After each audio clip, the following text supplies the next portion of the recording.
هنعمل سلطة الطحينة تنفع للمشويات، للكبدة والسجق، للشاورما، لكل حاجة. معانا معلقتين كبار طحينة، هنزود مية لحد ما نظبط القوام براحتنا، عصرة نص ليمونة، نقلبهم كويس عشان تبقى كريمي وحلوة معانا. معلقة كبيرة خل، ونقلبهم تاني كويس. معلقة صغيرة توم، ونقلب برضو عشان ما تكلكعش معانا.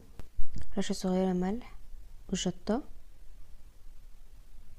فلفل اسود، ونقلبهم كويس. رشة بصل بودر، توم بودر، ونقلبهم برضو كويس. ومعانا بقى الكمون،